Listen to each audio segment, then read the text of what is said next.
If you want to change a relationship, the number one thing you have to do is master your own emotions. If you don't do that, forget it. There's no hope. And what's wonderful, though, is it's easy to do if you know how. But none of us have ever been taught really emotional leadership. Emotional management is the very minimum, much less how to direct and shape ourselves. I don't mean faking your emotions. I don't mean pushing them down. I don't believe in positive thinking, although you may think that from watching, some of the media coverage. I am not into positive thinking. I'm not here tonight to tell you to go to your garden and say, there's no weeds, there's no weeds, there's no weeds, there's no weeds. I'm very clear that I believe that life is about leadership and being truthful to yourself.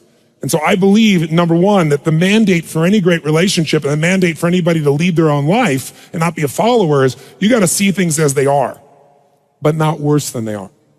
Because that's where most people go.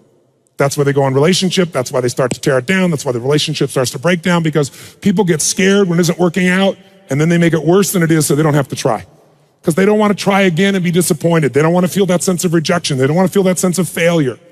So most people make it much worse than it is. People tell me all the time, oh, I'm skeptical or I'm pessimistic. I said, no, you're gutless. It takes no guts. It takes no courage to be a pessimist, to say it's not going to work, to try to find out what's wrong. What's wrong is always available. It's always what's right. So I'm not into positive thinking, but I am into intelligence. And intelligence says, see it as it is. Don't make it worse than it is. I mean, people all the time say, my problem is I'm big bone. No, you're freaking fat. Tell the truth.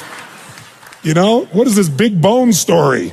The only way it gets better is if you can see how it is. Don't make it worse than it is. Don't try and make it so it's impossible to change. That's not true. It's not true at all. The second mandate, I think, to changing anything in your life, to leading your life, is once you see it as it is, not worse than it is, then you got to see it better than it is. Because that's the thing that's missing from most relationships. There's no vision. I mean, without a vision, in the Bible it says people what? Perish. And when a relationship has no vision for greater than where they are, that relationship is going downhill, if not destroyed.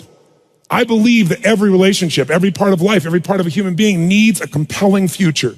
If the future's not more compelling than today could be tough, but if the future's compelling, we can get there. And that's what every leader does. And every one of you in this room, and I know some of you are here, I guess, from the general public as well, just for your own relationships, I really acknowledge you for.